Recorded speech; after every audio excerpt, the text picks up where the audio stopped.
Olá, muito boa tarde a todos. Hoje é um dia extremamente especial. A gente vai falar de um tema super curioso que começa com uma pergunta: vale a pena viver? E simplesmente para conduzir a conversa, a gente vai ter simplesmente o Dr. Jacó Pinheiro Goldberg. Só de formação, ele tem 3 profissões. Ele é doutor em psicologia e tem muito a acrescentar a todo mundo aqui.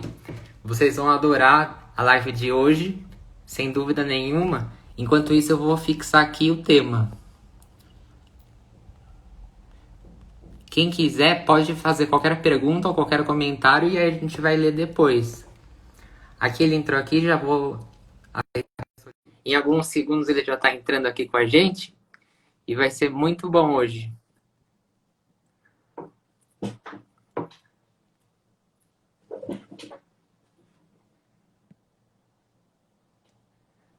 Tô só aqui aguardando o Instagram, tá demorando alguns segundos. Obrigado a todo mundo que está entrando. Hoje o tema é muito legal. Vale a pena viver? Um tema com uma pergunta. Muito interessante hoje. O Instagram parece que está dando um erro que não está carregando aqui a solicitação do Dr. Jacó.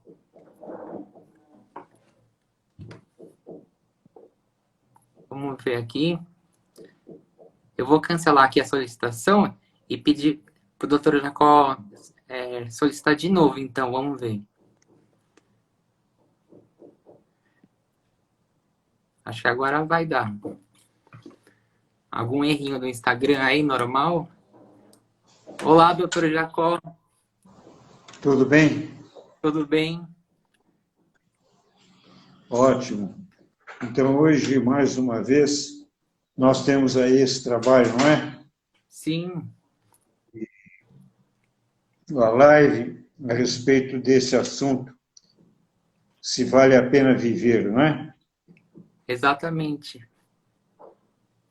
Eu acredito, Rodrigo, que essa pandemia e o risco da doença da Covid-19, ela introduziu para as pessoas a questão da morte, da doença e da morte. De uma maneira muito dramática, está colocada para cada pessoa a questão do medo de morrer e da limitação de viver. Porque, na medida em que existe a quarentena, se sugere isolamento social, uso de máscara, afastamento, é como se você estivesse vivendo parcialmente os seus potenciais. Quer dizer, você não pode e não tem condição de exercitar aquilo que é a própria essência do ato de existir, que é a questão do movimento. Viver, segundo Einstein, é se movimentar. Por exemplo, nesse instante, eu e você e as pessoas que estão nos ouvindo e seguindo, nós todos estamos nos movimentando.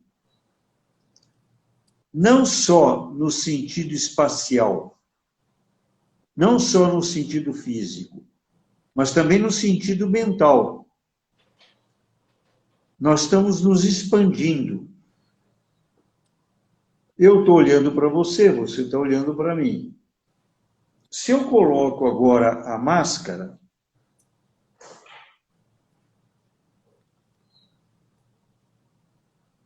você só vê uma parte das minhas expressões. Sim, E eu só transmito para você uma parte fisionômica dos meus sentimentos, das minhas sensações, das minhas impressões. Então, é como se nós estivéssemos vivendo há alguns meses, no mundo inteiro, uma vida fragmentada, uma vida cortada. Isso é uma situação inédita na história da humanidade. Então, eu ouço aqui no consultório todo dia pacientes que chegam aqui e dizem: se ficar desse jeito 2, 3 anos, será que vale a pena viver desse jeito? E algumas pessoas dizem: é melhor enfrentar o risco da contaminação, o risco até da doença e da morte, mas viver de maneira intensa. Perfeito. São algumas questões filosóficas que as pessoas não cogitavam, mas que agora passaram a ser questões urgentes. Até criança. Eu recebi aqui um menino de 12 anos de idade que me disse: parece que eu não estou vivendo, parece que eu estou num pesadelo, doutor Jacó.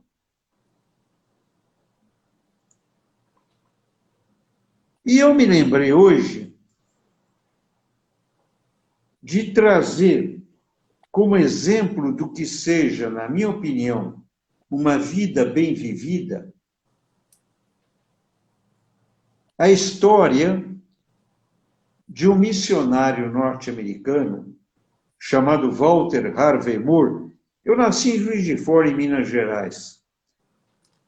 Às vezes, as pessoas dizem: por que será que o Jacó frequentemente fala da cidade onde ele nasceu? Por quê?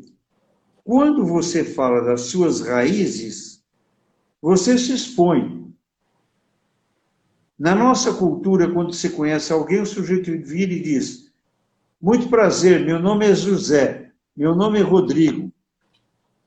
Quando dois índios brasileiros se aproximam um do outro, eles se apresentam assim: meu nome é fulano, eu sou filho de Beltrano, neto de Cicrano, eu sou da tribo tal, perto do rio tal. Quer dizer, o sujeito se apresenta numa espécie de amplitude. O ocidental, ele se restringe, de tal maneira que às vezes a pessoa vira, quando você vai, por exemplo, numa portaria de hotel, e você diz: meu nome é Rodrigo, e o sujeito diz: não, o que interessa é o seu CPF. Qual é o seu CPF? Então, o risco do reducionismo, da gente ter uma vida minúscula, é muito grande. Já era assim. Já era uma tendência. Agora, com essa questão do lockdown, do confinamento, do distanciamento social, isso se coloca de maneira muito intensa.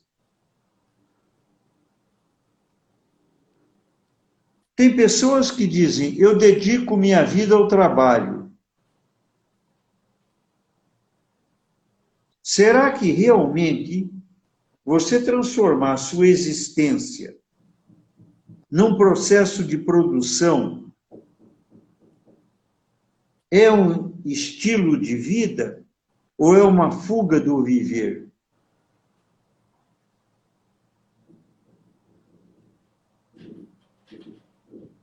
Quantas vezes você vai e conversa com uma pessoa e você sente como se sua temperatura do corpo se elevasse? Se diz: puxa, mas eu estou sentindo um calor. Esse calor é sinônimo de vida. Exatamente. E, de outro lado, o inverso também é verdadeiro. Quando você perde a intensidade, você se sente esfriando. O cadáver é gelado.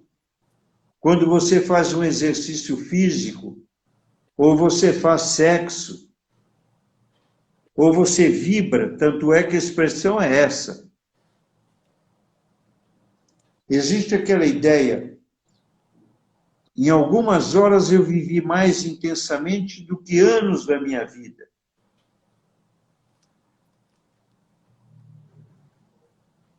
Essa pandemia está colocando tudo isso de frente de cada um de nós.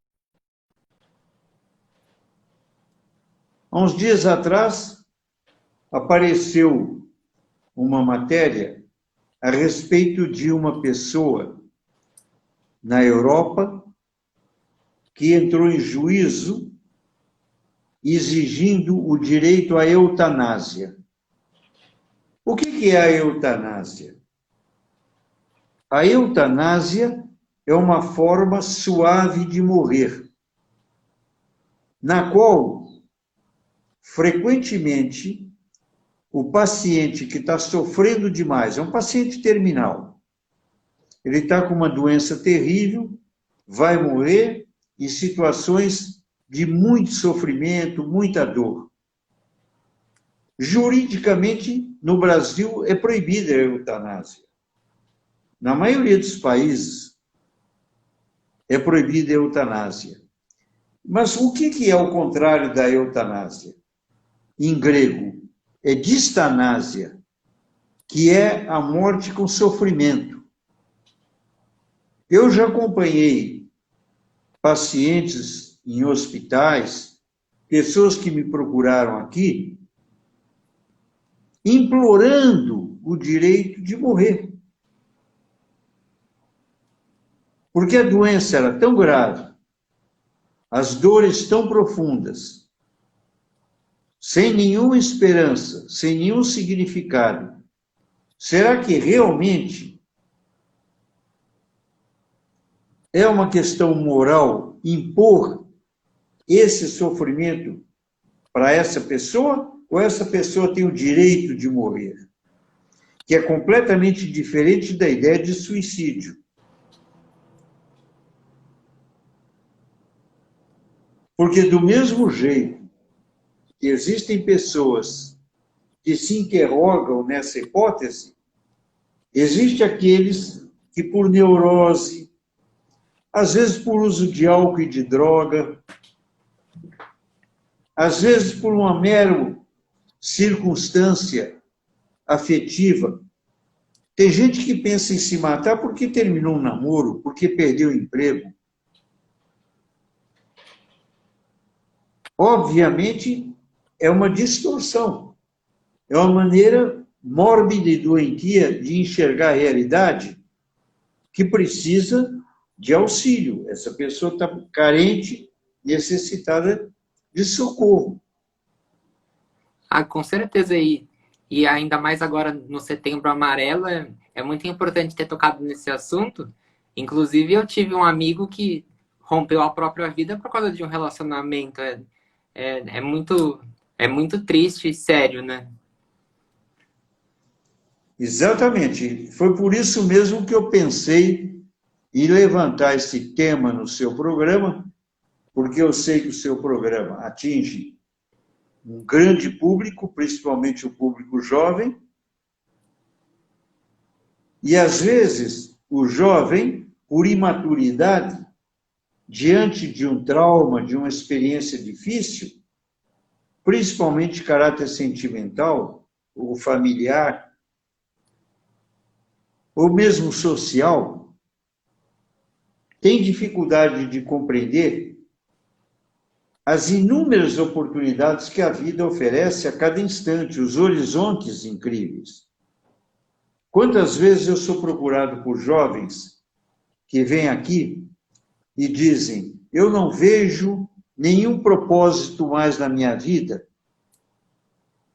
ou porque terminou o namoro, ou porque perdeu o emprego, ou porque foi reprovado na escola, na faculdade, ou porque alguém morreu, o que às vezes é muito difícil também de elaborar, principalmente se morre uma pessoa querida na família.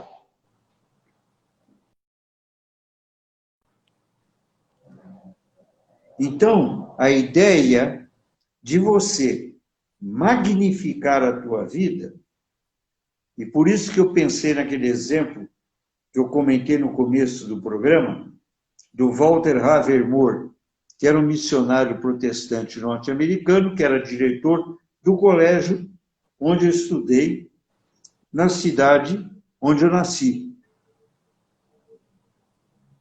Ele tinha um espírito extraordinário, concreto, de amor ao próximo. Porque você ouve muito frequentemente pessoas que, às vezes, até em nome de religião, falam, porque o amor ao outro, o amor ao próximo, o amor a Deus, mas você sente que é um discurso vazio.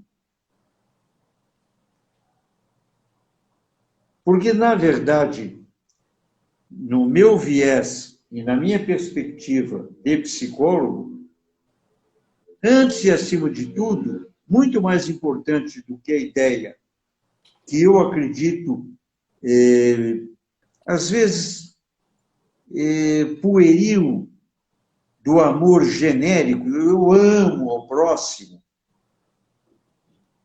algo mais concreto e substancial, respeitar o próximo. O respeito a outra pessoa. Você anda no trânsito em São Paulo, a sensação que dá é de que você está numa selva de animais ferozes. Você vê a madame toda maquiada, entrar no carrão dela e julgar o carrão, com risco, às vezes, até de vida, em cima do carro do outro, para fazer uma ultrapassagem perigosa, sem razão nenhuma, sem motivo de pressa, simplesmente num espírito de hostilidade e agressividade. Você anda pelo passeio, você vê ciclista. Lembra a filosofia que apareceu do ciclismo como uma forma humana de viver, mais suave, mais respeitante, evitando a poluição? Isso acabou. O sujeito pega a bicicleta, ele não anda na rua, ele anda na calçada, e, se possível, ameaçando crianças, ameaçando mulheres. Hoje em dia tá muito mais perigoso atravessar uma rua do que antes, porque vem as pessoas correndo e tá uma doideira. Exatamente. Exatamente. Então, essa beligerância permanente, de certa maneira, modifica a questão que nós propusemos. Ao invés de colocar vale a pena viver, vale a pena viver desta maneira, selvagem, brutal, agressiva e hostil? Ou, eventualmente, vale a pena pensar numa outra proposta de vida, respeitando a si mesmo, em primeiro lugar, a natureza, a inteligência do outro, a sensibilidade do outro. Eu acredito que nós estamos vivendo uma crise que não é só uma crise sanitária. É, antes e acima de tudo, uma crise filosófica.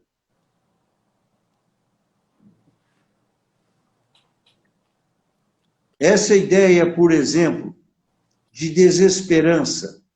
Ontem eu estava assistindo um programa de televisão e um indivíduo que se dizia especialista não sei em quê, afirmava que depois dessa onda da Covid-19 vai vir uma segunda onda e talvez uma terceira.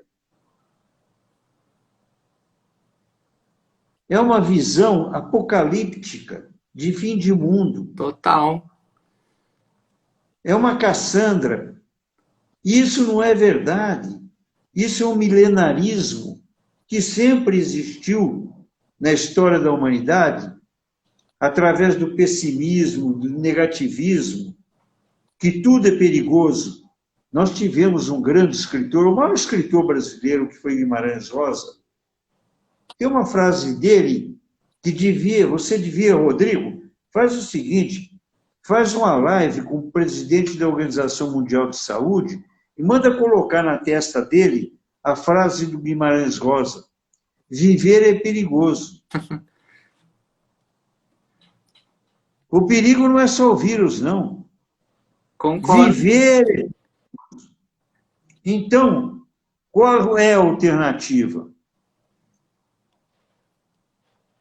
Eu conheço pessoas que estão há 5 meses dentro do seu quarto sem saírem. Sim. Qualquer estudo concreto e objetivo de uma realidade dessas vai provar que esse indivíduo está colocando em risco a vida dele, certamente, numa proporção pelo menos tão grande, quanto o sujeito que vai para a rua, naturalmente com os cuidados necessários, da máscara e assim por diante. Aliás, agora eu estou falando com você, estou me lembrando do governador do Rio de Janeiro, o senhor Witzel, né? O senhor Witzel, logo no começo da crise, apareceu na televisão e disse: eu não estou pedindo, eu estou ordenando a vocês que fiquem em casa. Agora, ele provavelmente vai ficar numa cela. Em poucos meses, ele que achava que estava dando ordem para todo mundo ficar enjaulado, pelo visto, ele é que vai para uma cela. É uma lição muito grande de humildade que a vida nos oferece. Viver demanda coragem. É perfeito as suas palavras sempre, hoje perfeito de novo. E tem tudo a ver, né? Eu acho que é muito mais perigoso o sujeito ficar preso em casa e ter um problema de saúde mental do que andar na rua como se tivesse um monstro na rua, né? Eu diria para você, Rodrigo, que saúde mental e talvez até saúde física, porque você veja, o sujeito não se locomove, não se movimenta, vai ter problemas prováveis de circulação sanguínea e de toda a natureza. Não fazer amor é a mesma coisa, nós já conversamos no seu programa, em outras oportunidades. Então, me parece, voltando àquele missionário que transformou a vida dele numa missão permanente de servir ao próximo, numa manifestação de interesse, isto sim implica no ofício ou na arte de viver. Alguns anos atrás, eu era presidente da Comissão Nacional de Direito do Menor e eu fui fazer um depoimento na Comissão Parlamentar de Inquérito no Senado. E eu propus que houvesse uma matéria obrigatória no colégio. Era a arte de viver. Porque você entra na escola e eles colocam numa criança um repertório de milhões de informações inúteis. Inúteis. Você sabe, no primeiro ano, na minha época tinha o ginásio. No primeiro ano do ginásio, eu fui reprovado em geografia. Sabe por quê? Porque eu não sabia qual era a quilometragem da estrada de ferro Madeira-Mamoré. Eu não sabia. Fui reprovado, perdi um ano. Acontece que anos depois, essa estrada de ferro, ela foi desativada. Não existe mais a estrada de ferro Madeira-Mamoré. Então eu fui reprovado por alguma coisa que nem existe mais. É um absurdo. Agora, a arte de viver ninguém ensina. É, é, Nenhum professor fica na escola para uma criança e diz: se cuide disso, faça aquilo. exatamente, eu concordo. É, eu concordo exatamente. A pessoa é bombardeada de informações que não servem para nada e o que importa não é ensinado. Eu concordo totalmente. Exatamente, exatamente. E aí, com uma certa frequência, os pais fogem da responsabilidade também de ensinar a criança a viver e começam a contratar psicólogo, professor de yoga, professor de inglês. Um dia desses, uma mãe chegou para mim aqui e disse: doutor Jacó, estou pensando em colocar meu filho para aprender francês, porque inglês ele já está estudando. Eu falei: qual a idade dele? Ele falou: 9 anos. Eu falei: 9 anos? Está estudando francês e inglês? Mas será que ele já sabe português? Ela olhou para mim e falou: mas ele sabe sim, ele é bom de português. Eu fiquei ouvindo a madame e eu pensei: mas nem você fala bem português, caramba. A mulher tinha uma dificuldade de articular as ideias, de compor as frases. Então, na realidade, Rodrigo, essa criança vai aprender a não falar em várias línguas. É Não exatamente. falar, não aprender a exprimir o que pensa, o que sente. É total. Minha opinião, o fundamento do que nós estamos conversando hoje aqui é: aprenda a namorar, aprenda a fazer sexo, aprenda a amar, aprenda a usufruir os recursos que a vida e a natureza te oferece. Às vezes você entra num restaurante, você olha e vê o sujeito pedir um prato, e às vezes um prato caro, e o sujeito devora, ele não saboreia o prato, ele não sabe comer. Não ensinaram, só ensinaram ele a usar o garfo e a faca. Comer não é usar o garfo e a faca. É perfeito. Comer é saborear o alimento, aprender a digerir. É uma arte, é É, um movimento de cultura. e hoje em dia, com as redes sociais, a pessoa pensa em receber o prato e já colocar a foto do prato e nem aproveita, né? Um dia desse, uma moça veio aqui e me disse: ontem eu fui numa festa e me diverti muito. Eu falei: como assim? Ela falou: eu beijei 12 rapazes. Eu falei: uma dúzia? Ela riu e falou: uma dúzia. Quer dizer, o prazer dela é quantificado, quando na realidade o prazer tem que ser qualificado. E é exatamente por isso que eu termino agora aqui essa exposição, cumprimentando o pessoal que te segue, Rodrigo, e fazendo votos.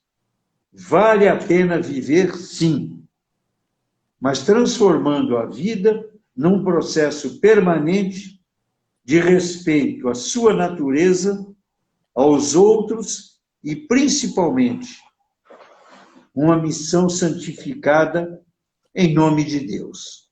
Até a próxima vez, Rodrigo. Até a próxima vez. Hoje, sem dúvida, foi a melhor live de todos os tempos. Muito obrigado, doutor Jacó.